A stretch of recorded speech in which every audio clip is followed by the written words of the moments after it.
गोविंद शिल्प घेऊन येत आहे 79 ट्विन बंगलोचा भव्य दिव्य पंढरपुरातील एकमेव प्रकल्प। आमच्या प्रकल्पाची वैशिष्ट्ये मनाला शांती देणारं महादेवाचं मंदिर, मुख्य रस्ता सुमारे 30 फुटांचा, अंतर्गत रस्ता सुमारे 20 फुटांचा, ग्रामपंचायत योजनेचा प्रत्येक बंगलोजला स्वतंत्र नळ, सांडपाण्याची सुरक्षित विल्हेवाट, सर्व टाइल्स ग्लॉसी आणि नामांकित कंपनीच्या, सर्व स्टेअर, खिडक्या, चौकटी सुपर ब्लॅक ग्रेनाइट, दोन्ही अटॅच बाथरूम पूर्णपणे टाइल्स, पंतप्रधान हर घर नल योजना पूर्णत्वाकडे, बाथरूम, बेसिन, किचन, सीटू फिटिंग्स हे जगवार कंपनीचे, स्टील वर्क पूर्णपणे जिंदाल कंपनीचे, 1000 लिटर पाण्याची टाकी, 150 लिटर सोलर वॉटर हीटर सोबत वॉटर प्युरिफायर, प्रत्येक बंगलोजला स्वतंत्र पार्किंग, दर्शनीय भाग पूर्णपणे डॅटो टाइल्स, टाटा प्रवेश कंपनीचे आकर्षक भक्कम दरवाजा, फुटी उंचीचे सुरक्षित कंपाऊंड। मग विचार काय करताय? गोविंद शिल्प, पत्ता गट नंबर 95, हॉटेल अंगण शेजारी, टाकळी रोड, पंढरपूर।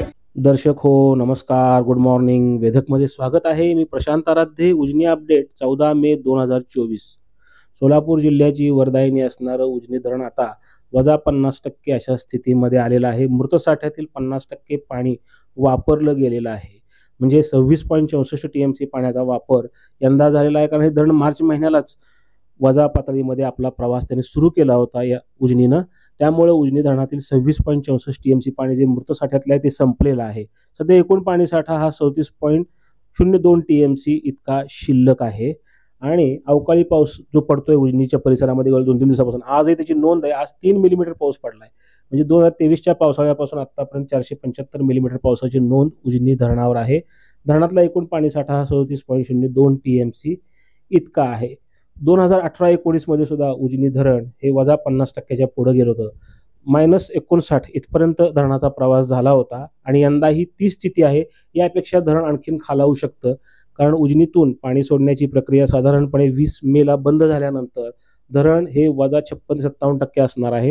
आणि त्यानंतर जो पाणीसाठा राहील तो राखीव पिण्याकरता म्हणून आणि बाष्पीभवन, आणि जोपर्यंत पाऊस पडत नाही तोपर्यंत उजनी धरण हे -65%च्या पुढे जाऊ शकतं। यंदा सर्वात निचांकी स्थिती येऊ शकते। सध्या उन्हाची तीव्रता जास्त आहे, त्यामुळे बाष्पीभवन हे वेगानं होतंय। मागील 24 तासामध्ये 6.86 मिलीमीटर म्हणजे 0.68 दशलक्ष घनमीटर इतक्या पाण्याचं बाष्पीभवन नोंदलं गेलेलं आहे। धरणातून 6000 क्युसेकने भीमा नदीच्या पात्रात जे पाणी सोडलं जातं ते पंढरपूर तालुक्यामध्ये दाखल झालं आहे।